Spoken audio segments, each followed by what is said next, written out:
Hey everyone, Mr. Happy here, just doing a quick little news video for Final Fantasy XIV because we are just over 2 weeks away from the North American Fan Festival, July 28th and July 29th, and oh boy, am I excited about that. Now, we'll get into a little bit more about that later in this video, but I've been getting a lot of questions about what to expect from FanFest. I've been getting the question about what kind of information we'll get for the people who are staying at home, and what kind of events and what the actual event is like in person for those who are going. Now, I'm not going to this one physically. I will be home co-streaming the event so I can enjoy all of the news with all of you.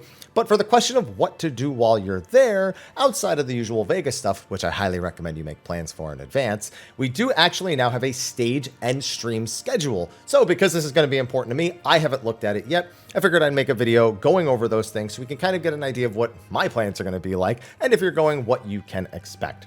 Now, Friday, July 28th and Saturday, July 29th are the 2 days that Fan Festival will be taking place, and they do have an official Twitch channel. All stage events that we are streaming are also able to be co-streamed. Now, it is important to note that they specifically say the ones they are streaming. That is because the piano concert and the primals concert, as long as they are sticking to what they said prior, and will probably be reiterated in this stage schedule here, are not going to be live streamed. If you are not going in person, you will not be able to enjoy whatever those concerts have to offer. So no, we won't be co-streaming the concerts, in case anyone's wondering about that. Now, oh, actually, it says it right here. What am I talking about? Look, I said it probably says it somewhere else, but that's because I was reading it from like bottom to top. Yeah, right here, the 2 concert performances will not be streamed, but everything else here will be streamed, so I can co-stream all of these panels alongside of you, and we can enjoy all the little details, the fun details, and maybe even the less fun. Maybe there's just stuff we don't find as interesting. Now, the most important thing of all of FanFest, the thing I get the most questions about, Friday, July 28th, 10 a.m. Pacific, the opening keynote. I am making a whole separate video about that keynote and what to expect from it, because the opening keynote is there specifically to talk about the expansion. FanFest does not exist without an expansion announcement. So if you are wondering if 7.0 is going to be announced, if you're going to see a trailer, are we going to know the name? Yes, it is the only reason FanFest exists. And I'll also in that video be going over the general details, the gist of what the North American Fan Festival normally announces, things that are just considered expectation, I suppose. Because this is an hour and a half, but it also has to be translated. So it's going to be, Yoshida speaking in Japanese, Koji speaking in English. So it comes out closer to like 45 minutes to an hour, just in terms of translation to execution time. So, oh, and actually Koji won't be translating. I believe Kate will be translating. So best of luck to her. Funny story about Kate. I was playing through Final Fantasy III, I think, and there's an NPC with pink hair in the dev room in Final Fantasy III Nest named Kate. It's not her, because I don't even know if she was born at that point, but just a fun little story I thought I'd share, because I actually didn't know that about Final Fantasy III NES. Anyway, with that little story out of the way, we have the opening ceremony. This is where all the dev and operations teams just come on stage and say, hi, this is who we are. We'll be a part of this panel and that panel. So that's just an introduction, fairly standard. And Matt Hilton, the community lead here in North America, is going to be in charge of presenting that. Then there's about an hour break. Now, if you're attending in person, that hour is very important. Hopefully you ate before the event and then are not hungry here, because you will be in the convention center, which means that you have to buy food in the convention center. If you try to leave and come back, odds are you will not make it if you are trying to get to the panel. But more importantly, if you're getting in line for any of the events and you want to make the panel, you have to be sure that you're there as quickly as possible, and that you will actually be done before the panel starts, or you will be enjoying it from the line. It's really hard to hit all the events and the panels at the same time. It's not really made to do that practically. Now, A Realm Revisited, in celebration of the 10th anniversary, the North American community team looks back at impactful updates made to 14 over the years, from the grandiose moments to community memes. Sounds like Grapes will be there. I am Montoya and Danielle Graft, 2 of our leading stars in the community team and have been for quite some time. They are going to be in charge of that panel. That's going to be entirely in English, so there's going to be no translation. That one's probably going to be a lot of fun, and those 2 bring a lot of energy, so I'm very much excited to go over the past, especially as someone who's been revisiting stuff in my own video series myself.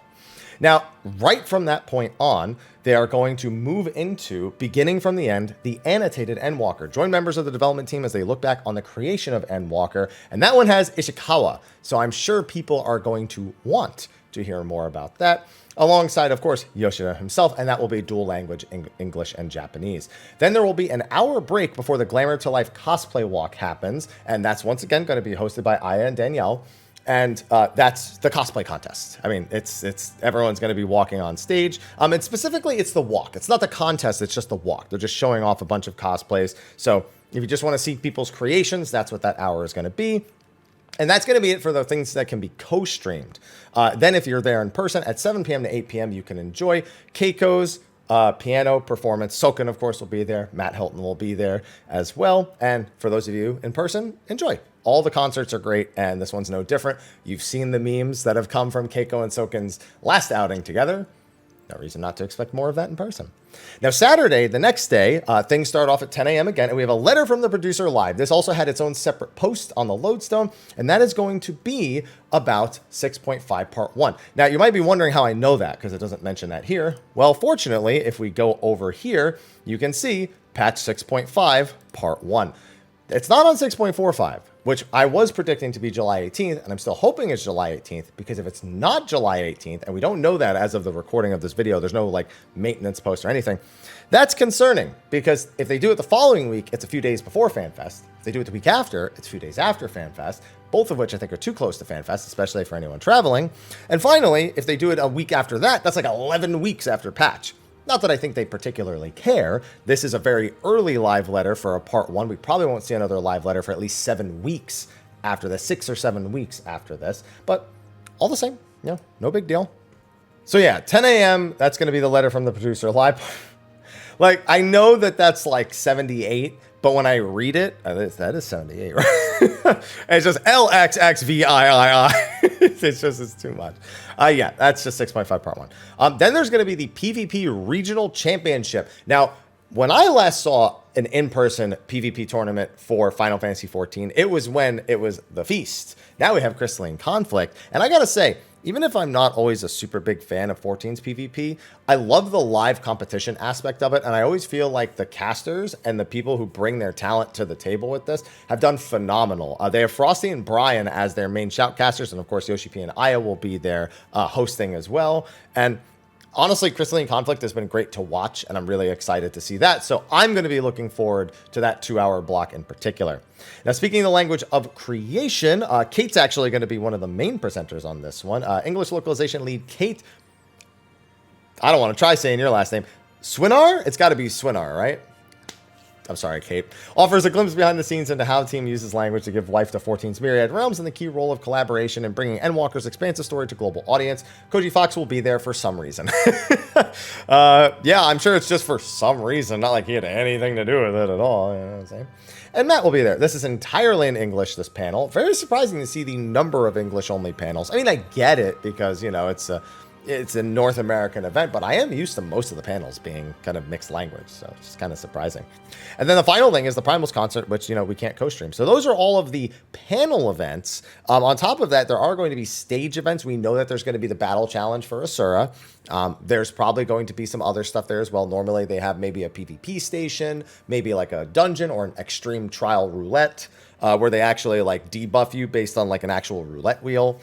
They usually have like little gold saucer inspired mini games. On top of that, they have merch. They usually have like meeting areas and stuff. Not like creator meeting areas. I just mean like areas designated for people who are like getting together and want to see people. So there's normally those kind of things. But what I always say is that I recommend going because you want to do something with your fellow friends, or or you want to meet a creator, or you want to do something. Go with a goal in mind for the specific event, and otherwise make plans in Vegas itself.